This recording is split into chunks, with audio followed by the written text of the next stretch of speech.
नमन करता हूँ अपने गुरु महादेव से तुलसी सीता के शुक्रवार वरिष्ठ गुरु भ्राता रामचंद्र इंदिरानंद दीदी नीलम वाले के चरणों में प्रणाम करता हूँ। वेरूरी बस्ती में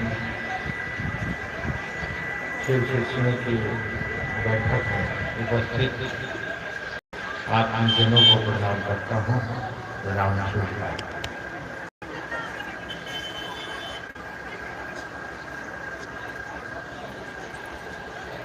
महादेव की दया और इस गांव के हमारे बुजुर्ग गुरु भाई और गुरु बहनों के अथक प्रयास से आपके बीच आया, मुझको भी आने का सौभाग्य मिला। शिव शिष्यता का सफर मृत्युलोक पर दिन ब दिन अपने मंजिल की ओर जा रहा है। हमारे हम सभी का मंजिल शिव है।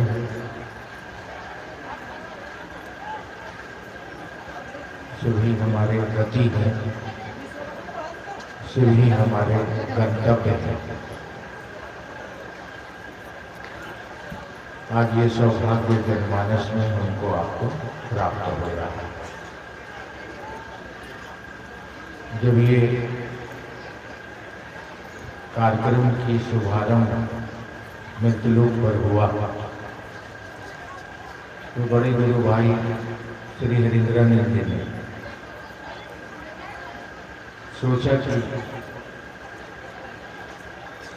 जगत में जन जन के गुरु के रूप में महादेव को कैसे उतारेंगे, मगर उनके प्रयास में परिणाम आता गया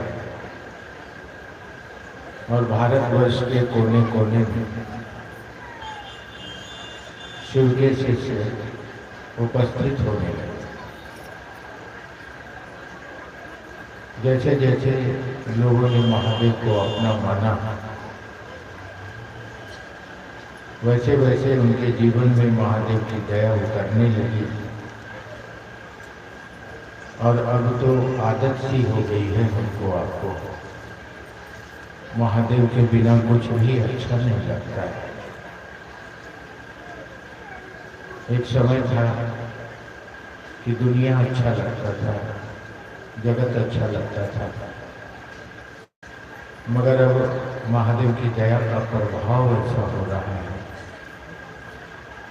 कि अगर शिव चर्चा में ना जाए, महादेव की बात ना हो, लोगों से मिले नहीं, तो मन में एक अजीब तरह की व्याकुलता पैदा हो जाती है। सचमुच यही तो प्यार है और इसी प्यार के परवाह में आज महादेव हमारे आपके जीवन में गुरु के रूप में उपस्थित है। वरिष्ठ गुरु भ्राता की अकथ प्रयास मानव जीवन में एक सही गुरु के उपलब्ध हो जाने के लिए अनवरत चलता रहा। उनके जीवन के सभी समय तक यह प्रयास करते रहे कि लोगों के जीवन में बड़ी कष्ट है, दुख है, तकलीफ है। धरती पर लोग धर्म, जात और संप्रदाय आदि बंधनों में बंध गए हैं। अगर इनके जीवन में कोई गुरु नहीं होगा तो ये इस मृत्युलोक से वापस की यात्रा नहीं कर पाएगा। इस भाव से उन्होंने प्रयास किया और शिव के गुरु स्वरूप को जन जन के गुरु के रूप में उतरने को बाध्य कर दिया। आज देखिए ना, उनका ही प्यार तो इस बगीचे में शिव के शिष्य के रूप में फल रहा है। हमारी आपकी आंखों में, हमारे आपके दिल में, हमारे आपके मन में महादेव को उतार दिया है।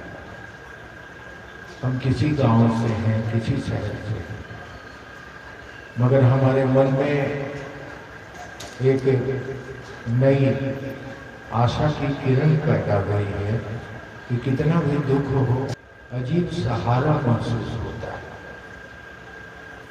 जिस समय कोई सहारा नहीं बचा है, जिस समय कोई सहारा नहीं बचा है, कई ऐसी घटनाएं मैंने देखी है। जब कोई उपाय नहीं बचता है तो आंखों में आंसू तो होते हैं, मगर दिल में एक भाव होता है कि अच्छा कोई नहीं है तो महादेव हैं। और यह सहारा दिल को शांति दे जाता है, मन को सुकून दे जाता है। ऐसा प्यार आज से पहले मृत्युलोक पर कभी नहीं हुआ।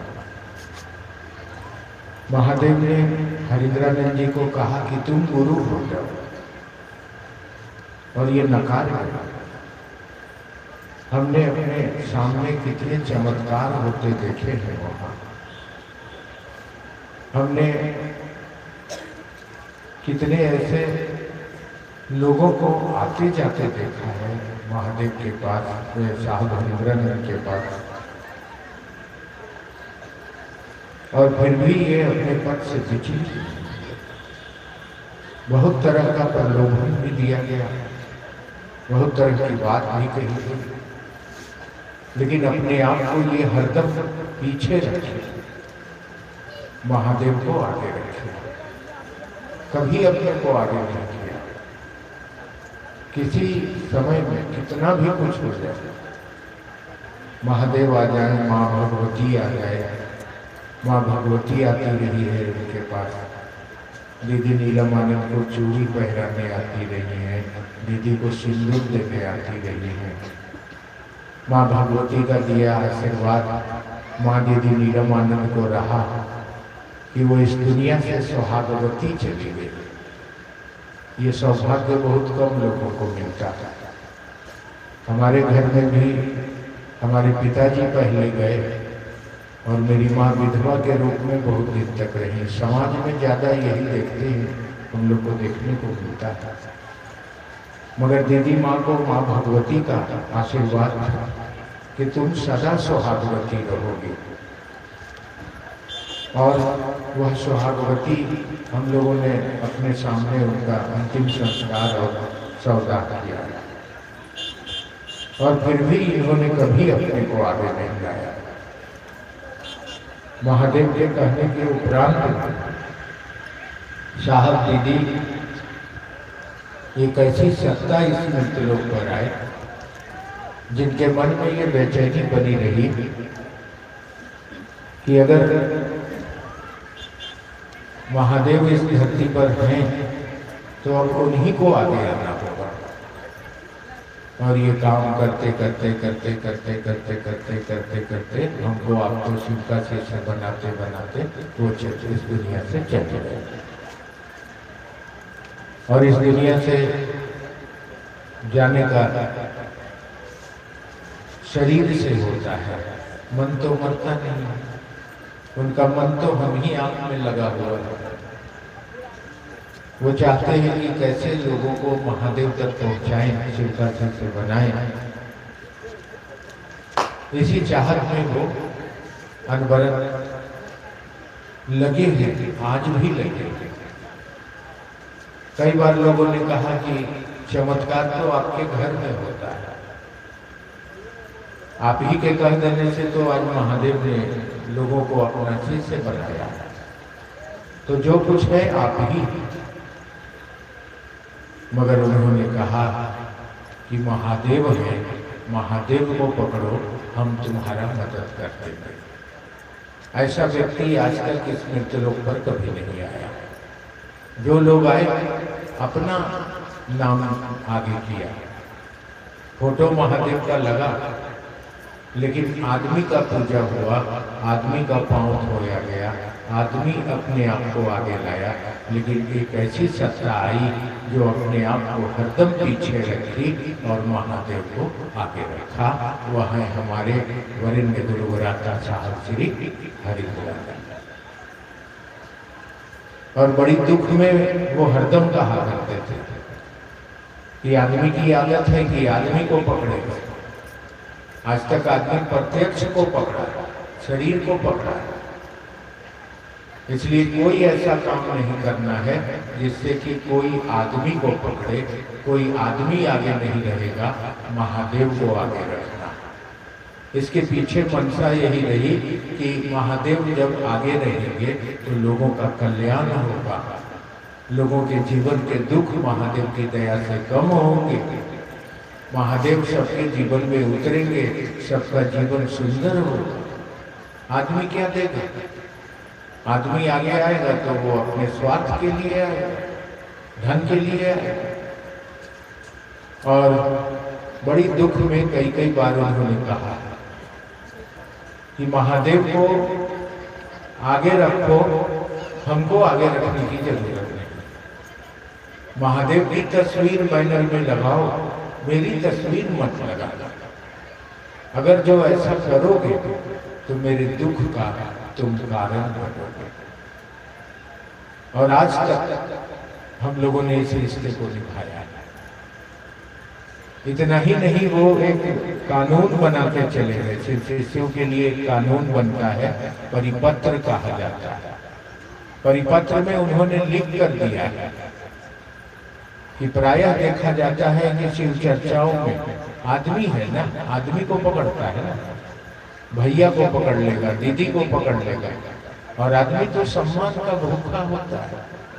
आप जैसे मंटू भैया का जयकारा लगाइएगा, मंटू भैया फूल के तुम्बा हो जाएगा कि हम भी कुछ हैं। तो आदमी तो सम्मान का भूखा होता है, तो आदमी को पकड़ लेगा। इसकी निगरानी उन्होंने जीवन भर करी, तब आज ये दिन देखने को मिल रहे हैं कि इतने लोग शिव को अपना गुरु बना रहे हैं। उस कानून में लिखा उन्होंने कि प्रायः ऐसा देखा जाता है कि शिव चर्चाओं में हमारी और नीलम की तस्वीर लोग लगा देते हैं, जिससे यह प्रतीत होता है कि लोग प्रत्यक्ष को पकड़ लेते हैं और परोक्ष उनके साथ आने से छूट जाता है। परोक्ष माने जो पीछे, प्रत्यक्ष जो दिखाई देता है।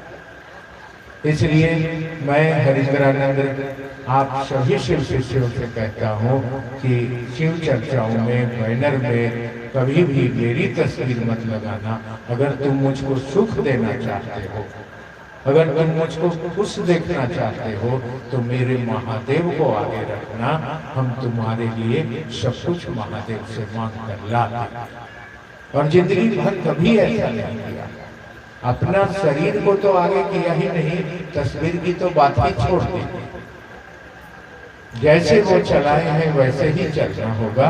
अगर उसमें हम आपको कुछ एडिशन जोड़ करने कहेंगे तो आप समझिए कि आप मेरी तरफ मुखातिब हो गए, ना आप महादेव की ओर बढ़ पाए और ना आप हरिद्रानंद के बताए रास्ते पर चल पाए। फिर भी हम लोग नहीं मानते।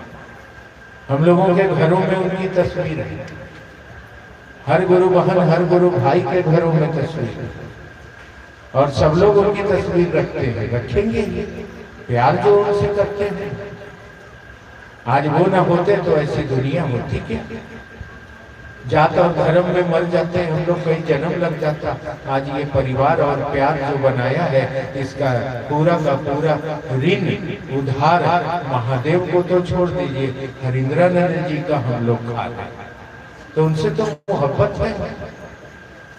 हमारे यहाँ जब छुट्टी का समय होता है तो बहुत सारे ऐसे लोग हैं जो माला बेचते हैं, कंगन बेचते हैं, फोटो बेचते हैं, और मैं उनको हरिद्रानंद जी की तस्वीर, बढ़िया बढ़िया तस्वीर निकाल के देता हूँ। ये वाला तस्वीर देना गुरु बहनों को, गुरु भाइयों को, इसमें अच्छे लग रहे हैं। और आज हर घर में उनकी तस्वीर है, बल्कि ये कहिए कि हर दिल में उनकी तस्वीर है।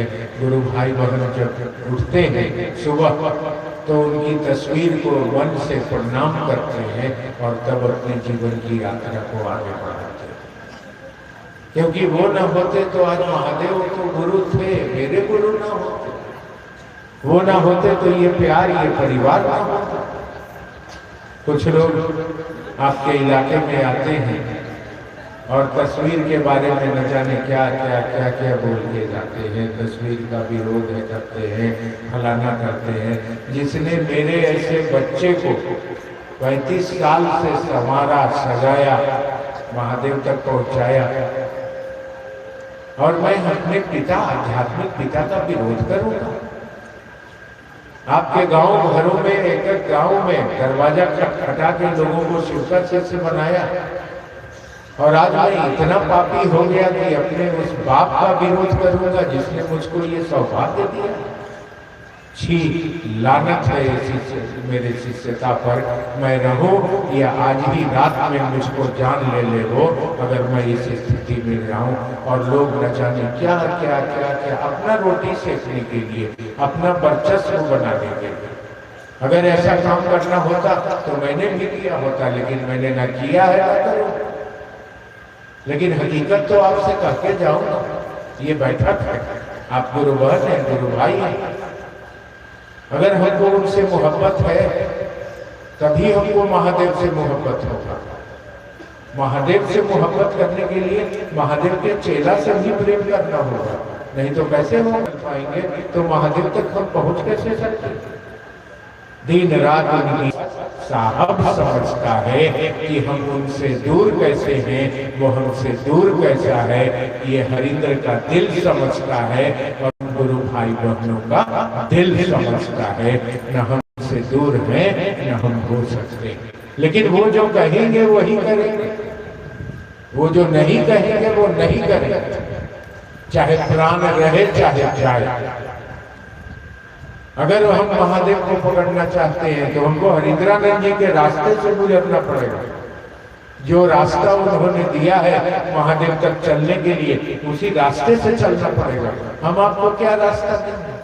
अगर कोई महादेव का चेला नहीं है, एकदम एग्रीमेंट ले लीजिए आप हम लोगों से। हम लोग तो भिखमंगा है, मजदूर है, लेकिन उनको छोड़कर इस धरती पर, इस युग में कोई महादेव का चेला नहीं है।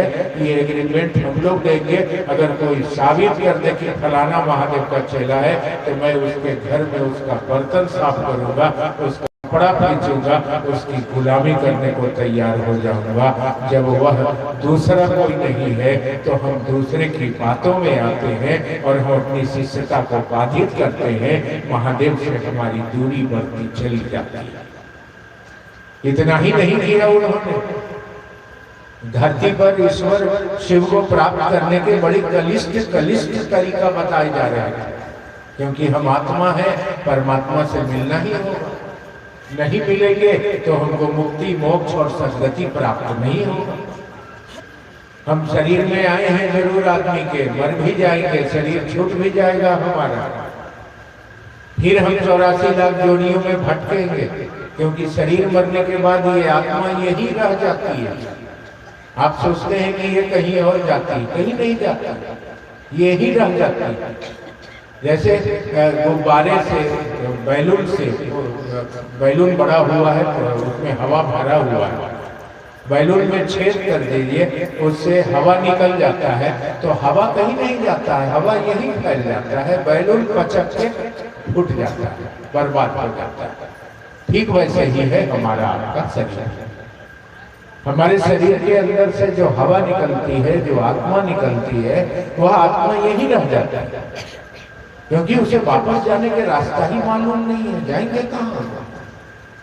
आज के व्यक्ति के जीवन में उतना कलिष्ठ साधना करने का उसके पास कोई तरीका मालूम नहीं है। वो न ध्यान कर सकता है, न जप कर सकता है, न मंत्र का परिणाम ले सकता है, न पूजा कर सकता है, कुछ नहीं कर सकता है। क्योंकि मानसिक रूप से वह मृत्यलोक के आकर्षण में इतना बंध गया है कि मन के धरातल पर जगत का भाव भारी है, वह शिव की ओर जा ही नहीं पा रहा। अगर जा पाता तो आप तो 15 साल की गुरु बहन, आप तो 20 साल की गुरु बहन।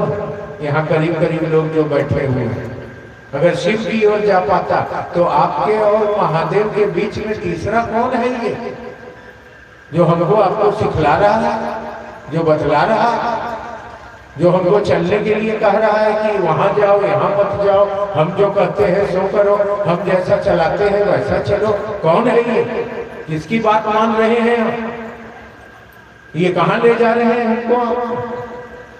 इतना हमारा मन इस जगत के आकर्षण में बंधा हुआ है कि 15 बरस से महादेव के आकर्षण में रहने के बाद भी हमारा मन आदमी के आकर्षण से महादेव के आकर्षण में जाने को तैयार नहीं है। इसीलिए ये स्थिति होगी, इसीलिए ऐसी परेशानी होगी। और उन्होंने इस परेशानी को दूर किया। उन्होंने कहा कि जितने कलिष्ठ साधन आज तक जगत में आए, मृत्युलोक पर मनुष्य को जीव से शिव बनने के लिए इन तमाम आकर्षण कलिष्ठ साधनों से मैं तुमको मुक्त करता हूँ और सीधे शिव तक जाने का रास्ता देता हूँ। उसी शिव तक जाने के लिए तरह तरह की साधनाएं बताई जाती हैं। उसी आत्मा को, उसी परमात्मा तक पहुंचने के लिए तरह तरह के ध्यान बताए जाते हैं। और इन्होंने तो आसान तरीका दे दिया। जो आत्मा मनुष्य के शरीर में जो शिव की शक्ति उतरी है, वह पुस्तकों में लिखा गया है कि वह व्यक्ति के नाभि केंद्र के नीचे उतरी है, जिसको मेरुदंड से और रिंग बोन तक गोल वाली हड्डी, जो कमर वाली हड्डी हमारे आपके शरीर में, उस कमर वाली हड्डी तक शिव की शक्ति उतरी है। ये हमको आपको समझना चाहिए। उन्होंने लिख कर भी दिया है, आओ चले शिव की ओर पुस्तक में। हर मनुष्य के शरीर में वह शिव की शक्ति आत्मा जो उतरी है, वह रिंग बोन तक उतरी है, गोल वाली हड्डी तक उतरी है, जहाँ से मेरुदंड खड़ा होता है, जिसको अंग्रेजी में स्पाइनल कोड कहते हैं, जिसको हम लोग रीढ़ की हड्डी कहते हैं, जो पीठ के पीछे लंबा खड़ा है, जिसके बदौलत हमारा शरीर खड़ा है। और वो जहाँ पर जाके गोल वाली हड्डी से जुड़ता है, वहीं तक शिव की शक्ति उतरी हुई है। और अगर हमको शिव तक जाना होगा, महादेव तक जाना होगा, मेरी आत्मा को शिव तक पहुंचना होगा, तो उसी रिंग बोन के पास से हमको साधना की स्थिति पैदा करनी होगी। क्योंकि जहां तक शिव की शक्ति उतरी है, वहां जाएंगे तब ना वहां से उसको वापस ऊपर ले जाएंगे। अगर बीच में कहीं फंस के रह जाएंगे तो नीचे तो नहीं उतर पाए, तो शक्ति तो नीचे उतरी है, वो तो रिंग बोन के पास उतरी है, वो तो गोल वाली हड्डी के पास उतरी है। उसी जगह है हमारा मिट्टी तत्व, जिस मिट्टी तत्व से हम निष्ठा करते हैं, जिसको हिंदी भाषा में पैखाना कहा जाता है। वही पैखाना के रास्ते के पास सबसे नीचे शिव की शक्ति उतरी है। वही शक्ति वहाँ उतरी है सबसे निचला तल्ला पर, और उस तल्ले को कहा जाता है कि वो मिट्टी तत्व है। और मिट्टी तत्व से हम पैखाना करते हैं। ठीक उसके थोड़ा ऊपर में वो दूसरा तत्व है, जिस तत्व को जल तत्व कहते हैं, जहाँ से हम पेशाब करते हैं। जो पानी की थैली है, उस थैली से हम पानी डिस्चार्ज करते हैं, पेशाब करते हैं। और ठीक उसके ऊपर हमारे शरीर में जल तत्व के बाद अग्नि तत्व है, जिस तत्व के कारण जो हम भोजन खाते हैं, खाना खाते हैं, तो वहां पर जाके वो पकता है। ऐसा नहीं है कि हम पका के खा लिए तो वो पच जाएगा, नहीं नहीं नहीं। इसके अंदर, इस मशीन के अंदर, एक आदमी के बॉडी के अंदर भी एक गर्म चूल्हा है, जहां हम खाते हैं तो जाता है, तो वहां भी वो पकता है। और पक के फिर वो उसके लायक होता है। पानी पानी में जाता है, मिट्टी मिट्टी में जाता है, अग्नि अग्नि में जाता है, वायु वायु में जाता है, और आसमान आसमान को जाता है। तो ये तीसरा तत्व जो है अग्नि तत्व, वो ठीक मेरे पीठ वाले रीढ़ के हड्डी के बीच में पीछे से जल तत्व के ऊपर बंधा हुआ है, जिसको जठ अग्नि कहा जाता है, जिसको जठ अग्नि कहा जाता है।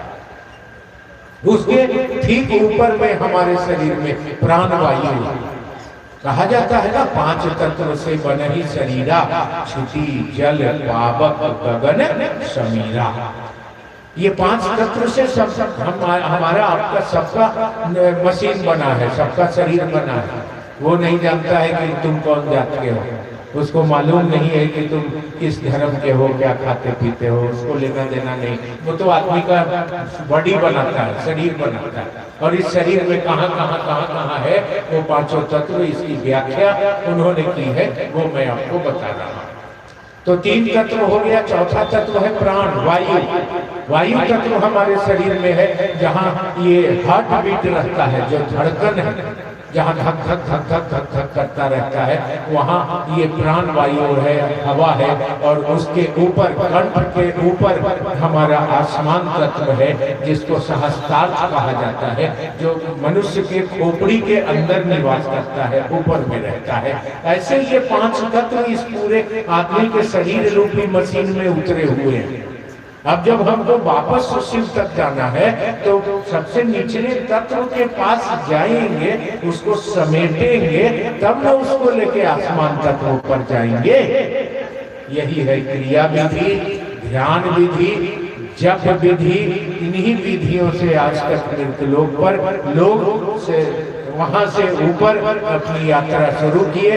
इसी में किसी ने हवा तत्व से शुरू किया, किसी ने अग्नि तत्व से शुरू किया, किसी ने जल तत्व से शुरू किया, और सबसे नीचे तत्व जो मिट्टी तत्व है, वहीं पर एक गोल रिंग बॉन है, जिसको आध्यात्मिक भाषा में कहा जाता है कूल कुंडलनी। जो कुंडलनी, कूल कुंडलनी, कुल मतलब शिव और अकुल मने शक्ति, शिव की शक्ति। वहाँ शिव की शक्ति 3 फेरा लपेट के ऐसे बैठी हुई, जैसे मानो सांप अपने गोल गोल गोल गोल घूम के अपने मुंह को अपने पोछी में लेके बैठा हुआ है। ऐसे वो कूल कुंडलनी के रूप में वहाँ शक्ति हमारी बैठी हुई है। वहाँ जो कुल है, जो शक्ति है, वह कुल शक्ति को ही हमको समेट के और हमको सहस्त्रार्थ तक ले जाना पड़ता है। आज तक की विधि मैं आपको बता रहा हूँ, ये कितना कड़ा है तो सोच लीजिए। और नहीं करिएगा तब तक वो जो नीचे उतरी है तत्व में, वह ऊपर नहीं पहुंचेगी, तब तक हमारा मोक्ष और मुक्ति का रास्ता प्रशस्त नहीं हो पाएगा। अब क्या किया जाए? आज के जीवन में आदमी के पास ये साधना करने का कोई उपाय है नहीं कि वो कर पाएगा। इतना दुख है, इतना परेशानी है, इतना दिक्कत है, इतना जीवन में कष्ट है, इतना कर्म फल का बोझ है, बेटा है, बेटी है, घर है, परिवार है, धरती का बहुत तरह का परेशानी है, बेटिया का शादी करना है, घर बनाना है, नौकरी लगाना है, अपना परिवार बसाना है। इतना कष्ट में कोई कैसे करेगा ये कलिष्ठ साधना, जिसको कूल कुंडलनी साधना कहा जाता है? कैसे उसको चढ़ाएगा अपने मूलाधार से सहस्त्रार्थ पर, और नहीं चढ़ाएगा तो इसकी मुक्ति कैसे होगी? ये वापस कैसे जाएगा? मैं हरिद्रानंद जी के बारे में आपको बतला रहा हूँ, उसी में ये अध्याय है, आप इस बात को समझेंगे।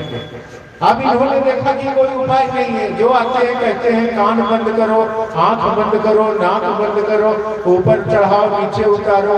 आंख बंद करते हैं तो धरती याद आ जाती है, आंख बंद करते हैं तो बेटा याद आता है, पैसा याद आता है। ये नाक बंद करते हैं तो ब्लड प्रेशर हाई हो जाता है, ये सांस ऊपर नीचे करते हैं तो धड़कन बढ़ जाता है। यानी कोई उपाय नहीं। आप याद करेंगे तो एक जमाना था जब इस धरती पर ऋषि मुनि आए थे। जब मनुष्य की उत्पत्ति हुई थी तो उस समय ऋषि मुनि आए थे जगत में, तो उन लोगों ने सोचा कि मनुष्य के उद्धार का कोई उपाय करना चाहिए। तो उन लोगों ने कहा कि तुम शिव से जुड़ जाओ, महादेव तुम्हारा सब कुछ ठीक कर देंगे। तो लोग महादेव से जुड़ता था, और उन्होंने ही 108 जो 108 दाने का रुद्राक्ष आप कहते हैं, उस जमाने में 108 दाने का एक संख्या का जप करने का मंत्र दिया था और माला दिया था। ये प्राचीन काल की बात मैं बता रहा हूँ कि 108 दाने से माला से जप करोगे तो जप करते करते करते करते तुम्हारा मन ईश्वर में लग जाएगा।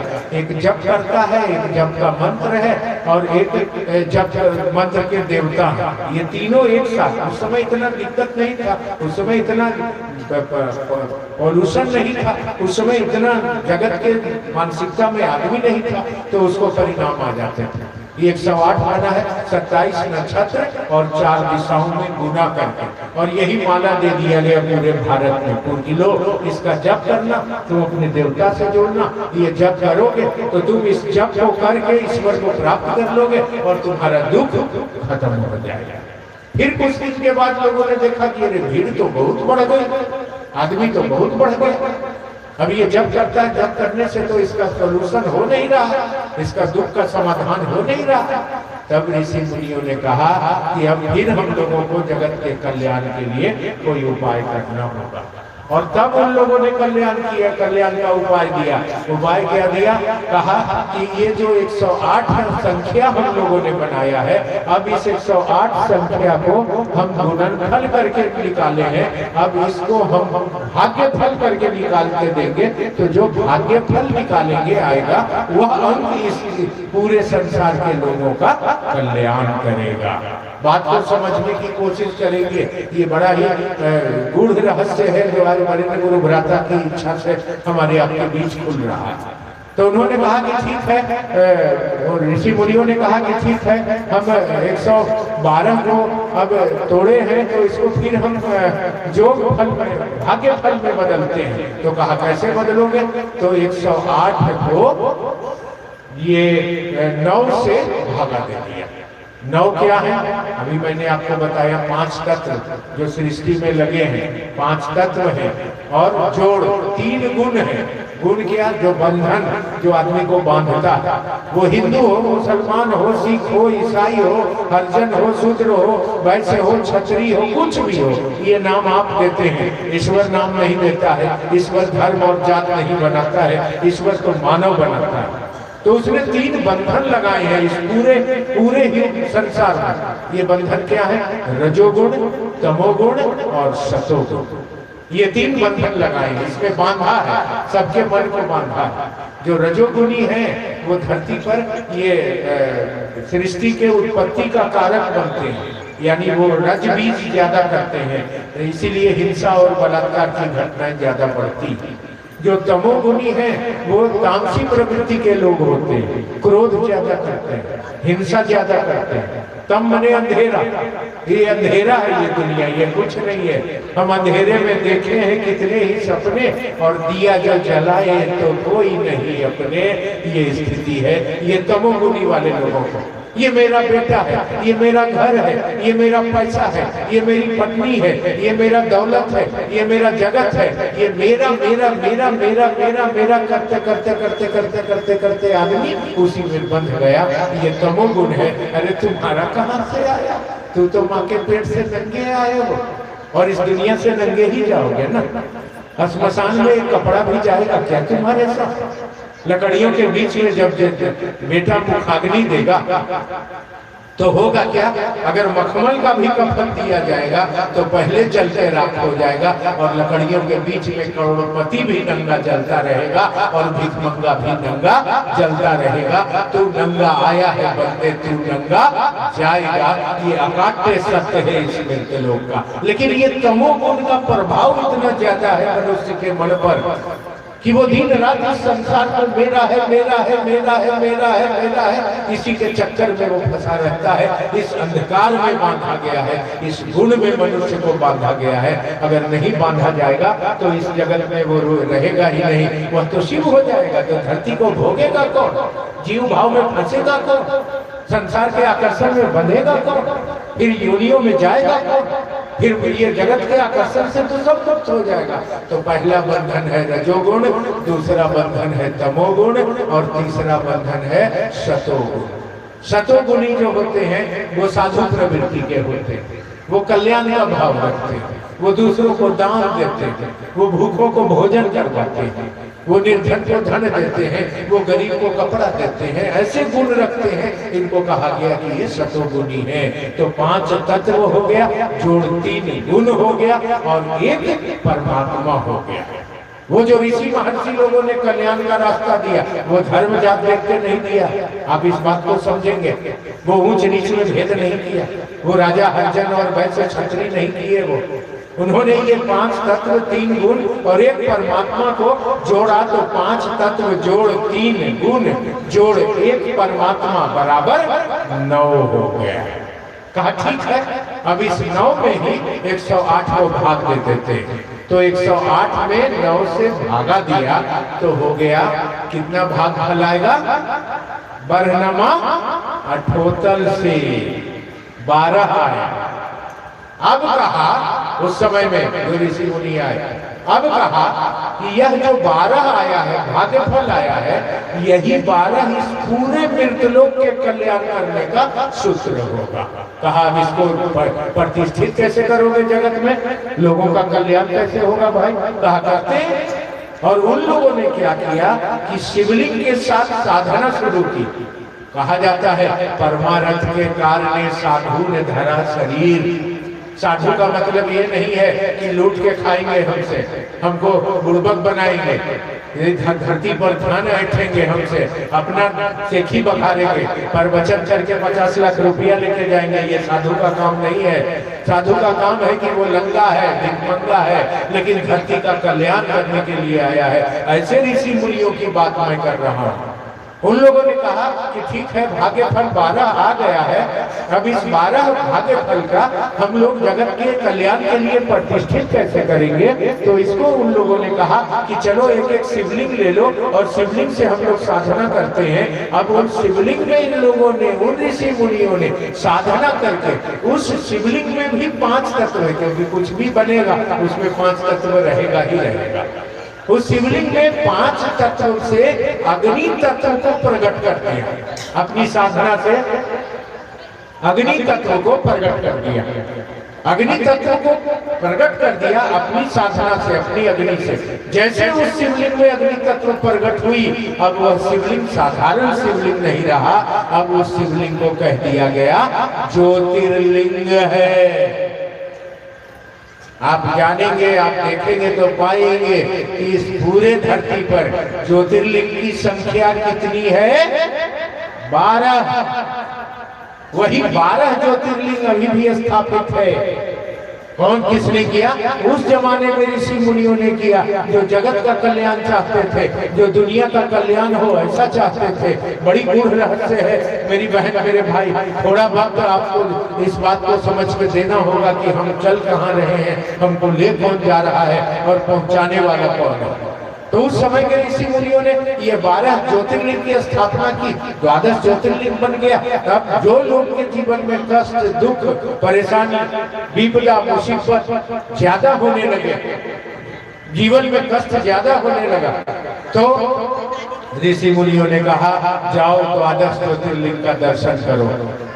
वो बैजनाथ धाम हो, वो विश्वनाथ हो, वो उज्जैन का महाकाल हो, वो सोमनाथ हो, ये जितने भी चिन्हित है, यही 12 हैं। इनका दर्शन करो, तुम्हारे जीवन में कष्ट से निजात हो जाएगा। अब इससे लोग काम चला रहे थे, मानव जीवन चल रहा था, काम चला रहे थे। लेकिन वर्तमान समय में थोड़ा ये भी परिणामदायी नहीं होने लगा। इतनी भीड़ बढ़ गई, इतनी भीड़ बढ़ गई वहाँ उस मंदिरों में। आपके बगल में बैजनाथ धाम होगा, मोबाइल से बात मत करिए। इतनी अच्छी बात हो रही है, कर्म अभागा है क्या? कोई बताएगा आपको? अरे हरिहरानंद बताए थे, हमको याद है इसलिए आपको बता रहे हैं। बाकी तो आएगा तो कहेगा जो फोटो का विरोध करता है हम उसको भी गले लगाते हैं।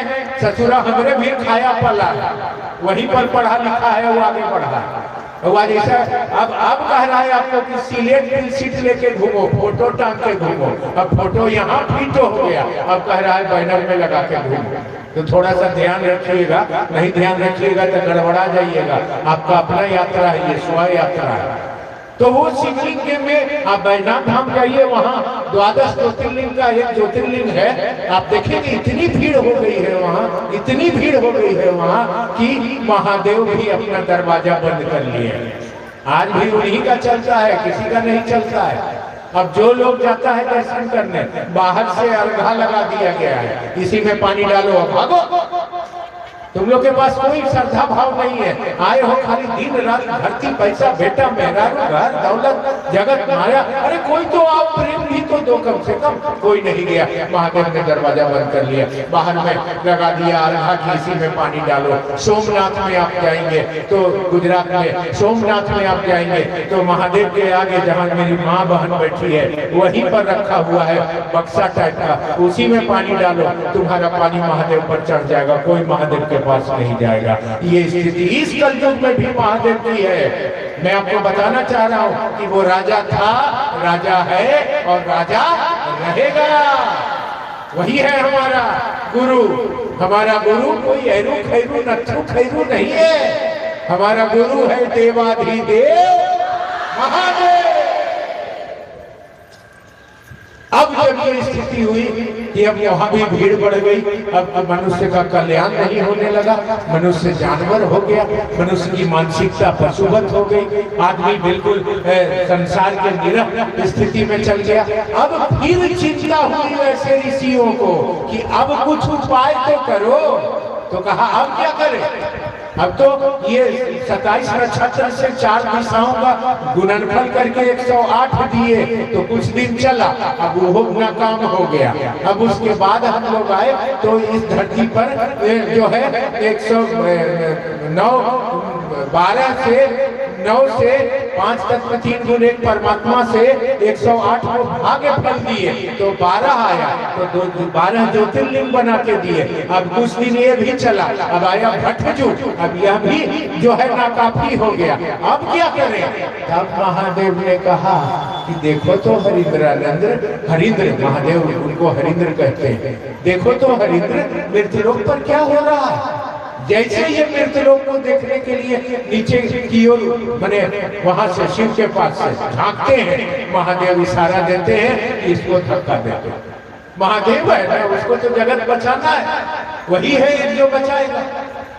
इसीलिए हरिंद्र की निगाहों में रहिए, आपको शिव तक पहुंचा देगा। ये धरती वालों की निगाह में मत रहिएगा। ये आपको धरती के कीचड़ में डाल नहीं दिया तो आप मेरे नाम पर कुत्ता पोस लीजिएगा, मैं आपको कह के जा रहा हूँ।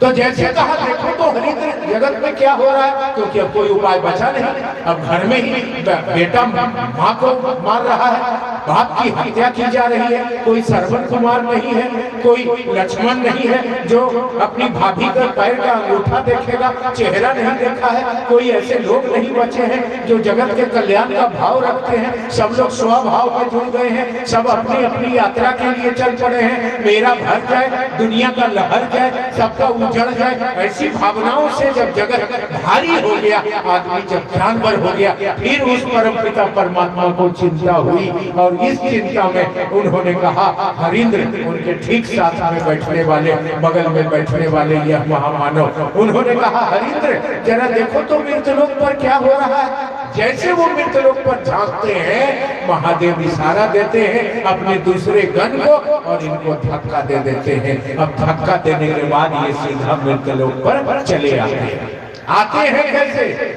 ये ऐसे महामानव, ऐसे महर्षि गर्भ का दर्द नहीं सहते हैं। मैं आपको बताऊं 9 महीना पेट में रहना, गुह मूत्र में माए पैखाना छोड़ेगी तो बच्चा के नासिका से होके गुजरेगा।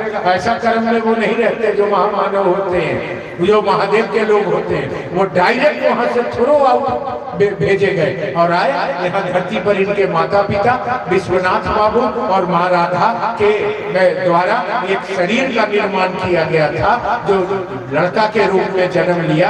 अमलोरी छपरा जिला उस समय था, अब सिवान जिला है। वहाँ गोपालगंज और सिवान के बॉर्डर पर वहाँ मिट्टी के घर में एक बेटा जन्म लिया है। तो घर में हल्ला हुआ कि लड़का जन्म लिया है तो खुशी हो गई, लेकिन डॉक्टर ने अंदर से कहा कि लड़का तो हुआ है लेकिन मरा हुआ है। अब जितना खुशी हुआ था सब दुख में बदल गया। काहे कि मरा हुआ है तो कोई क्या करेगा, बेटा हुआ तब तो चलो वो लड़का हुआ है, मरा हुआ तत्क्षण में जो धक्का दिया गया है हरिंद्र को शिव से, वह तुरंत उसकी आत्मा प्रवेश करती है और वह मरा हुआ बच्चा जिंदा हो जाता है और तब रोने लगता है। और तब वो बराबर आपने उनकी फेसबुक में बात सुनी होगी कि जब मैं रोया तो जग हंसा और जब मैं चुप था तो दुनिया रो रही थी, जब मैं रोने लगा तो दुनिया हंसने लगा और तब दुनिया हंसने लगी। ऐसे जन्म हुआ हमारे वरिष्ठ गुरु भ्राता हरिंद्रानंद जी का। वो जगत में आए। अब जब वो जगत में आए तो आज मैं आपको बता रहा हूँ, ये सारी बातें मैं उनके सामने, जब तक वो शरीर में रहे तब तक जब संगोष्ठी होती थी तो हमको ये विषय दिया जाता था हरिंद्रानंद की आध्यात्मिक यात्रा।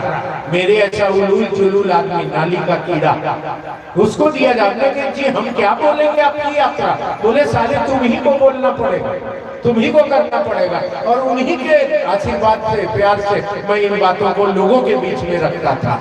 अब जब वो शरीर में आया तो चूंकि वो जगत का तो है नहीं, मृतलोक का तो है नहीं, वो तो महादेव का आदमी है, महादेव से आया है, तो जगत में आके क्या करेगा। न वो पैसा कमाने का रास्ता पकड़ा, न वो किसी को लूटने का रास्ता पकड़ा, न किसी को अपना आदमी बनाया, न किसी को अपने पीछे चलाया, न किसी को इधर ले गया न उधर ले गया।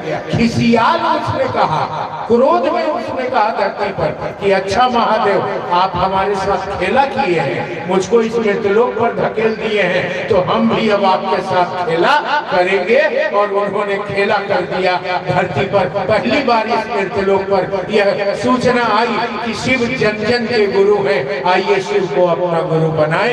यह खेला उन्होंने न इधर जाओ न उधर जाओ, सीधे अपने घर से मेरे पास आओ और मेरे पास से सीधे अपने घर जाओ, सीधा रास्ता उन्होंने दिया है। उसमें कहीं किसी के बारे में कोई रास्ता नहीं है, कोई आदमी यहाँ नहीं है, कोई व्यक्ति यहाँ महान नहीं है, आप हैं और आपका महादेव है। अब आपको देखना है कि मेरा मन महादेव से कैसे कैसे कैसे कैसे कैसे कैसे निकटतम बढ़ा रहा है कि नहीं बढ़ा रहा है। बीच में धमाक से जगत कूद जाएगा, और जगत जब कूदेगा तो मन को लेकर धरती की ओर चला जाएगा, संसार के आकर्षण में ले जाएगा। तो बचिए इन चीजों से, किसी की बात मत सुनिए और इस रास्ता पर चले हैं तो हमेशा याद रखिए, आध्यात्मिक रूप से चेतना जगाइए, अपनी आत्मा को शिव तक पहुंचाइए। महादेव को अपना गुरु बनाए हैं तो शिष्य होने का यह सौभाग्य प्राप्त करिए। शिष्यता में आध्यात्म एक बहुत बड़ी चीज है जो बड़े गुरु भाई हम लोगों को दिया है। यह भी आज मैं आपके बीच शेयर करके जा रहा हूँ। उन्होंने कहा, ये बात आप आज बढ़िया से दिल में उतार के रखिएगा। उन्होंने कहा कि कोई भी व्यक्ति, कोई भी आदमी अगर शिव की ओर, महादेव की ओर बढ़ने में तुम्हारा मदद किया है, एक गिलास पानी भी पिलाया है, अगर साथ लेके चला है, अगर हरिंद्रानंद जी से मिलाया है, अगर महादेव की ओर बढ़ने के लिए प्रेरित किया है, तब तो बहुत बड़ा बात हो गया रे। उन्होंने बताया अगर आध्यात्म की दुनिया में कोई व्यक्ति तुमको ले चला है, एक गिलास पानी भी पिलाया है, तो रे उसका एहसान कभी मत भूलना। अगर तुम उसका एहसान भूल जाओगे तो यह उसी तरह का कर्म होगा जैसे आदमी आत्महत्या कर लेता है, मैंने अपने से अपना नैरेटिव फोड़ के जिंदगी गंवा दिया, हद कर दिया। ठीक वही होगा महादेव आध्यात्म की दुनिया में कि अगर तुम उसका एहसान भूल गए तो समझ लेना कि तुम आध्यात्मिक रूप से तुमने आत्महत्या कर लिया है। अब कितनों से चर्चा करते रहो, क्या होगा इससे? पता नहीं, भाषण देते रहिए मंच पर बैठ कर, कुछ नहीं हो गया। तुम्हारा तो वहाँ आध्यात्मिक पतन हो गया। जिसने तुमको साथ दिया तुम उसी का मूड़ी काट रहे हो, जिसने तुमको आगे बढ़ाया तुम उसी के बारे में भला बुरा बोल रहे हो, जिसने तुमको अपना समझा आज उसी को गाली दे रहे हो, जिसने तुमको इस रास्ते पर हाथ पकड़ के ले चला आज उसको गिरा के और फलना जीना बना रहे हो, तो तुम महादेव का चेला बनोगे। महादेव तो पहले उसको जानता है कि तुमको जानता है, उसको जानता है ना। तो उन्होंने कहा कि अगर तुम आध्यात्मिक रूप से खड़ा रहना चाहते हो तो ऐसे शिव शिष्यों का विरोध मत करना जो महादेव की सेवा में लगे हैं, जो महादेव की ओर चल रहे हैं और तुमको लेके चला है। तुमको चलाया है, तुमको बढ़ाया है, तुमको इस रास्ते पर ले गया है। अगर तुम उसका विरोध करते हो तो तुम्हारा आध्यात्मिक पतन हो गया, वही तुम अपने आध्यात्मिक आत्महत्या कर लिए। अब तुम कितना भी सेक्सी बघारते रहो, चिकन चिकन बतियाते रहो, मंच पर आधा घंटा भाषण देते रहो, महादेव तुमसे छूट गए, तुम महादेव का नहीं हो सकते हो, क्योंकि तुमने उसका विरोध किया है जिसने तुमको आध्यात्मिक रूप से अपने साथ रखकर महादेव की ओर चलने में मदद किया है, साथ दिया है। तुमने तो उसी का विरोध कर दिया। जब तुम उसके नहीं हो सके तो तुम हरिंद्रानंद जी के खाक होगे, और जब तुम उसके नहीं हो सके तो महादेव के कपार होगे तुम। ये रास्ता बड़ी कठिन है। इसीलिए उन्होंने कहा कि जीव भाव, जगत का भाव भी तुमको मानता है और शिव भी मानते हैं। मनमानी नहीं चलेगी वहां भी बांधना पड़ेगा तुमको महादेव से, शिव से बांधते हैं वो, बांध लेंगे। किन चीजों से? इन चीजों से। आप गांजा पी के शिव चर्चा करने आइएगा, मुंह बकर बकर महकेगा, आपका कोई बात सुनेगा? आप किसी से रुपया पैसा सुनिएगा महादेव के नाम पर, याद रखिएगा 1 रुपया भी महादेव के नाम पर लिए पहले माफ कर दिया जाता था, कहे कि वो भोला बाबा है। तो भोला बाबा के रूप में आप कितनों लूटिए, कुछ नहीं बोलेगा, लेकिन अब वो गुरु के पद पर बैठा हुआ है, अब एक एक पाई का हिसाब लेगा वो। जान लीजिए, गुरु कभी किसी को न बख्शा है न बख्शेगा। वो जब द्रोणाचार्य एकलव्य का अंगूठा कटवा सकता है, आपने कहानी पढ़ी होगी कि उसका अंगूठा कटवा सकता है, तो गुरु को आप समझते हैं क्या? मैंने अपने आप को बहुत ज्यादा हम लोग काबिल समझ लिए, अब महादेव को समझे कि बुड़बक है। अच्छा, आने वाला दिन में हिसाब किताब होने वाला है, सब समझ में आ जाएगा। तो आध्यात्मिक पतन नहीं होना चाहिए, इसका ख्याल रखिए। जिसने भी मदद किया है आपको, उसका कभी एहसान मत भूलिए। अगर एहसान भूल गए तो कदापि आप महादेव का आदमी नहीं बन सकते हैं। इस बात को उन्होंने समझाया। उन्होंने समझाया कि आप शिव घाट में लगे लोगों का विरोध मत करिए, वो आप महादेव का विरोध कर रहे हैं। आप जो मन से बोल रहे हैं वही आप मन से उतरिए, उसका पालन भी करिए। उन्होंने समझाया कि मन, कर्म और वचन तीनों जब तक एक साथ नहीं चलेंगे तब तक तुम आध्यात्म के रास्ते पर एक कदम भी तय करने के स्थिति में नहीं रहोगे। मन के अंदर क्या चल रहा है, कर्म मने कर्म तुम क्या कर रहे हो, वचन मने बोल क्या रहे हो, ये तीनों को एक साथ होना पड़ेगा। अध्यात्म में बांध दिया महादेव ने। अगर ये बंधन को नहीं मानिएगा तो हमारी आपकी यात्रा मोक्ष, मुक्ति और सद्गति प्राप्त करने के दिशा में आगे नहीं बढ़ेगी। यह बात आप समझ लीजिए। आपको बंधना पड़ेगा, आपको महादेव के गुरु के पास बंधना पड़ेगा। जैसे व्यक्ति जीव भाव में बंधा है, वैसे स्वभाव में भी बंधना पड़ता है। इस बंधन में आपको चलना पड़ेगा। और जो इतनी कलिष्ठ विधा आई थी कि कुल कुंडलनी से सहस्त्रार्थ तक पहुंचो और तब महादेव तक पहुंचना, इसको उन्होंने आसान कर दिया और कह दिया कि शिव शिष्यों को कुंडलनी साधना करने की जरूरत नहीं है। शिव शिष्यों को, शिव को खाली अपना गुरु बना ले, मन ही मन उनसे जुड़ जाए, एक ईमानदार शिष्य का भाव रखे, वह महादेव की ओर लोगों को ईमानदारी से बढ़ाए, वह शिव नाम पर व्यापार न करे, वह महादेव के इस आंगन में कोई किसी प्रकार का अभद्र व्यवहार न करे, वो अपने गुरु भाई बहनों के साथ मैत्रीय भाव से चले, एक अलग से खुट्टी खंभा गाड़ के और सबको गुरुपत बनाने का काम न करे, इस दिशा में बढ़े। तो मैं हरिंद्रानंद वचन देता हूँ कि तुमको महादेव का चेला बनने से कोई रोक नहीं सकता है। और तुम जब महादेव का चेला हो जाओगे तो तुम अपना कल्याण तो करोगे ही, साथ ही साथ तुम्हारे जगत में जो 15 पीढ़ी है, 7 पीढ़ी पहले और 7 पीढ़ी आने वाला, उसका भी तुम कल्याण कर सकते हो। इतना सुंदर यह रास्ता है, इतनी सुगम और सहज रास्ता है, लेकिन ध्यान तो देना होगा, ध्यान से तो चलना होगा। उन्होंने कहा शिव को गुरु बना लिया तुमने, अब शिव ही ऊपर ले चलेंगे तुमको। हम कैसे शिव की ओर बढ़ते हैं? एक सामने आता है, हमारे आपके दोनों आंख के बीच में एक चक्र है जिसको कहा जाता है आज्ञा चक्र, जहाँ माँ बहन बिंदी लगाती है, जहाँ भाई लोग तिलक लगाते हैं, वहाँ एक चक्र बैठा हुआ है, आज्ञा चक्र। वह जब पास देगा तब महादेव तक आज्ञा पाइएगा। वो पास कब देगा? जब आपके विचार शिव के लायक होंगे तब पास देगा। बात को समझने की कोशिश करेंगे गहराई में। वरेण्य गुरु भ्राता आज ले गए हैं, मैं नहीं जानता हूं कि क्यों हो रहा है। इस चक्र को आप पास नहीं करिएगा तो महादेव तक नहीं पहुंच पाइएगा। और इस चक्र को पास कैसे करिएगा? एक ईमानदार शिष्य भाव रखिएगा तो आपकी शक्तियां स्वतः शिव तक पास कर जाएगी।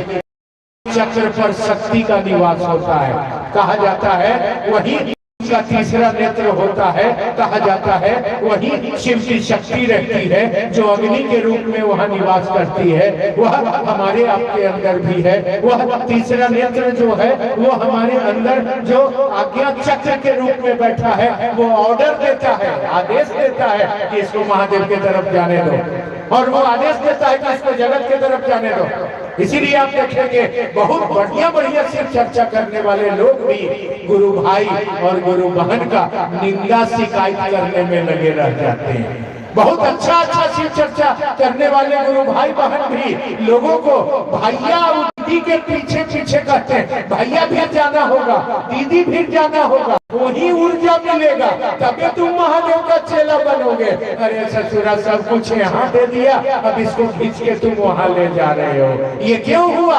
आज्ञा चक्र ने ऑर्डर नहीं दिया उसको महादेव की ओर जाने के लिए, उसने ऑर्डर दे दिया जगत की ओर जाने के लिए। और इसीलिए वो आदमी जगत के भाव में, जीव भाव जिसको कहते हैं, उसी में फंस गया। वो तो फंसा ही, सैकड़ों हजारों लोगों को फंसा के रखे हुए है, उसी में फंसा के रखे हुए है। क्योंकि आदमी जैसी संगत करिएगा वैसा गुण आपके अंदर उतरेगा। वो अब आदमी की संगत करवा रहा है, वो अब आपको जगत का भाव दे रहा है, शिव का भाव दे ही नहीं सकता है। क्योंकि आज्ञा चक्र ने ऑर्डर दिया ही नहीं है उसको शिव से मिलने के लिए। वहाँ शक्ति का निवास है जो इंगला पिंगला दोनों आंख को कहा जाता है, इंगला और पिंगला, और बीच में सुषुम्ना है। वो सुषुम्ना में शक्ति का निवास है, आज्ञा चक्र का निवास है। जैसे व्यक्ति नीचे से वहां तक पहुंचता है, अब वो उसको टटोलती है, वो शक्ति उसको टटोलती है कि इसके मन में चल क्या रहा है, इसके मन में तो इसका मन कर क्या रहा है। तो वो देखती है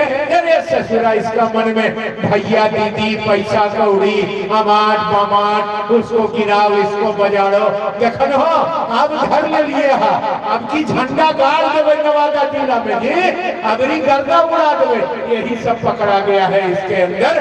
जब इसको आज्ञा चक्र से उतारो, यानी शक्ति ने कहा उतारो और जगत के भाव में फेंक दो, और वैसे लोगों को फेंक दिया है।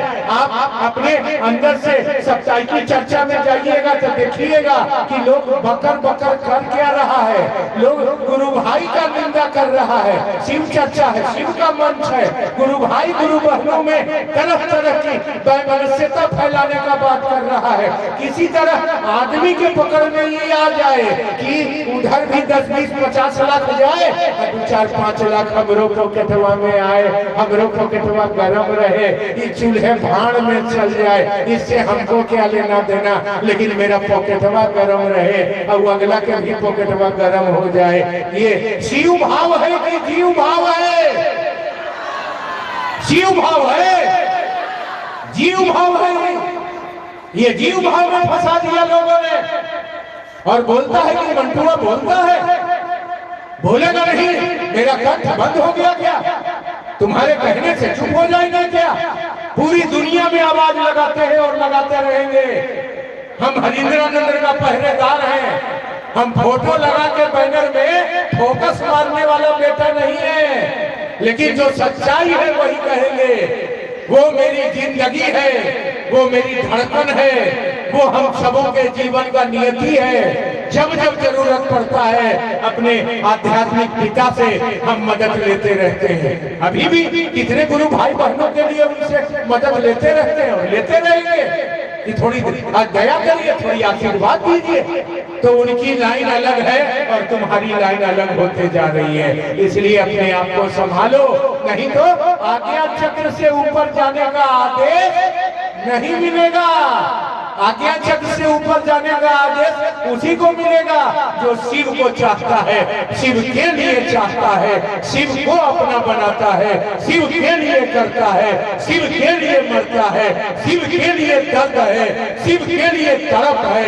ऐसे लोगों को आज्ञा चक्र से ऊपर जाने का रास्ता मिलेगा, नहीं तो फिर लौट के जगत में आइए। मूलाधार तक पहुंचने का कोई उपाय, सहस्त्रार तक पहुंचने का कोई उपाय नहीं है। यह सहज दे दिया उन्होंने और कहा कि मैं हरिंद्रानंद लिफ्ट लेके खड़ा हूं तुमको ले चलने के लिए।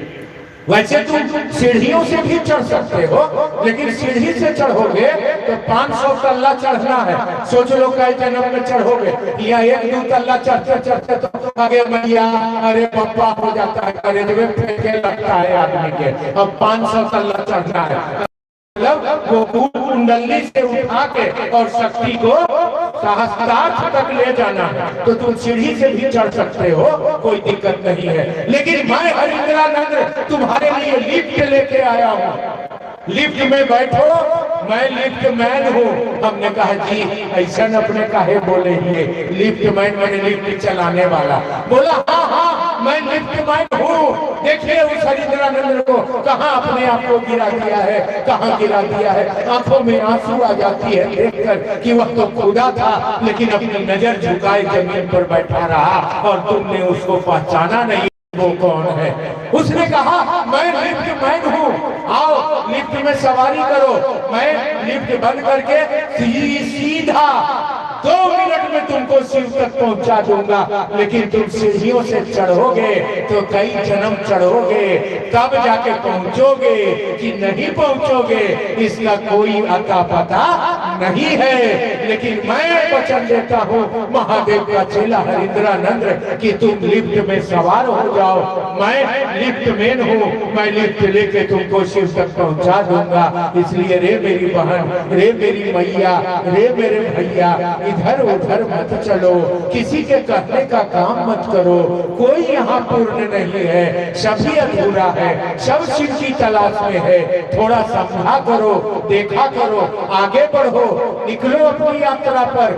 मैं और मेरा महादेव, बीच में तीसरा कोई नहीं आना चाहिए। और बिल्कुल इस रास्ते पर ईमानदारी से अपनी यात्रा में बढ़िए, ताकि मानसिक रूप से हमारी चेतना इस कुल से उठकर आज्ञा चक्र तक पहुंचे और भगवती माँ भगवती आदेश दे दे कि इसको शिव तक जाने दो।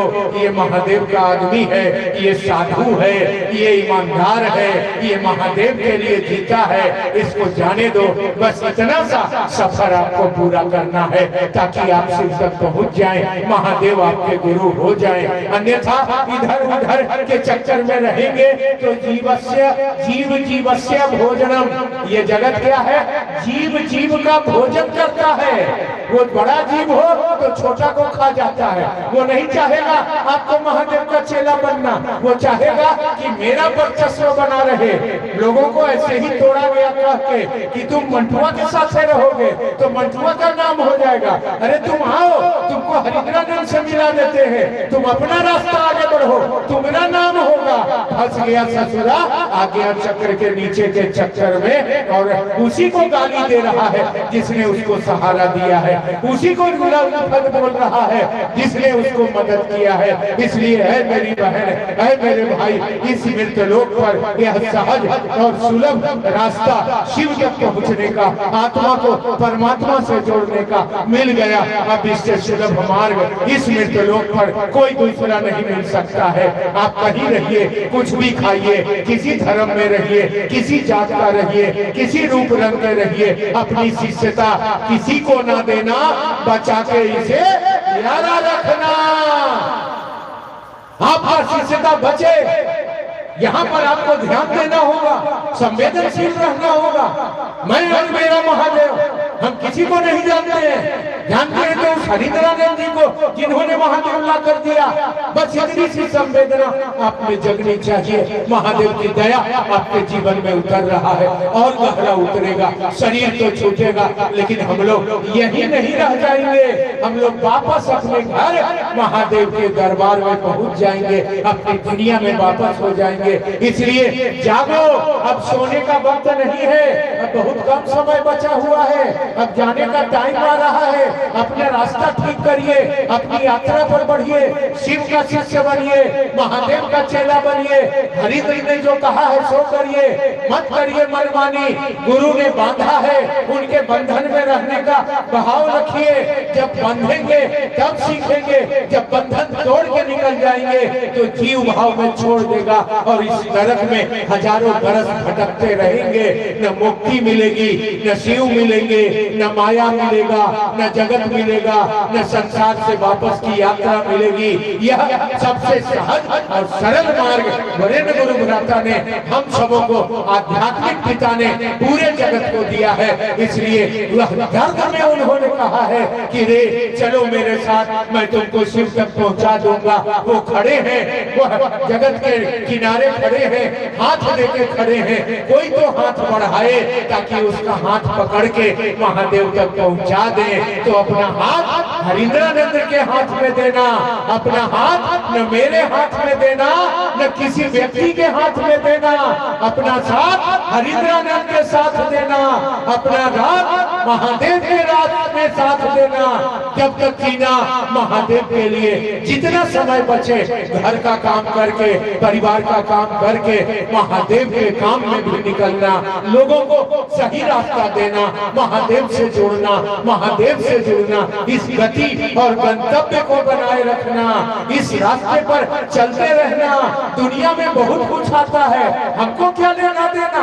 हम तो बिल्कुल ऐसे लोग हैं जो शिव को चाहते हैं, शिव से चाहते नहीं है, शिव को चाहते हैं। और दुनिया का क्या है, अभी भजन हो रहा था ना कि इस दुनिया में तेरी सौगात समझकर सीने से लगाए जाते हैं। यह लाख दर्द दे, लाख तड़प दे, लेकिन जो महादेव को छोड़ दिया वो धरती का आदमी हो गया। और जो महादेव को पकड़े रहा उसका जीवन अनंत हो गया, उसका रोम रोम संत हो गया। वह इस जगत से शिव को प्राप्त कर गया। इसलिए मैं आपको जगाने आया हूँ, आता भी नहीं, लेकिन यहाँ के एकदम गुरु भाई या गुरु बहन, उनको देखते हैं कि मेरा कलेजा कांप जाता है। बूढ़े हैं बेचारे, लेकिन लाठी ले लेके नवादा जा जाके चले पड़तो एरी, चले पड़तो एरी, एकदम जबरदस्ती करके ये कार्यक्रम उन्होंने रखा है, बुलाया है। महादेव की मर्जी है, तभी आज समय है, न धूप है, न छांव है, न पानी है, मस्त मौसम है और मस्त शिव चर्चा हो रहा है। ये आशिकों की जमात है, ये शिव शिष्यों की जमात है। इसलिए है मेरी बहन, है मेरे भाई, है मेरी मैया, पलक तेरा ध्यान किधर है। महादेव से ध्यान मत भटकाओ, जगत के लोग जगत में बांध देंगे। बस एक यात्रा अपनी जीवन में बचा ले। शिव तक जाने का यह सहज और सुगम रास्ता वरेण्य ने दिया है। वरेण्य के साथ महादेव की बात करते हुए इस जगत से वापस अपने घर निकल चलो, यही आग्रह करता हूँ। यही आप सबों से अनुनय विनय विनती करता हूँ। अपनी शिष्यता बचा लीजिए, महादेव को अपना मेरा महादेव है ऐसा बना लीजिए। अपने दिल में महादेव को बसा लीजिए, महादेव से अपनी दुनिया लगा लीजिए। आपका जीवन भी सुंदर हो जाएगा और वापस चलने का रास्ता भी सुंदर हो जाएगा। देखते हैं कुछ जिज्ञासाएं जो जरूरी होगा उस पर बात करिएगा, जिसकी बात हो गई होगी उस पर कोई बात नहीं करिएगा। जिज्ञासाएं पर तो सारा समाधान भैया के द्वारा मिल गया है, लेकिन एक दो जिज्ञासा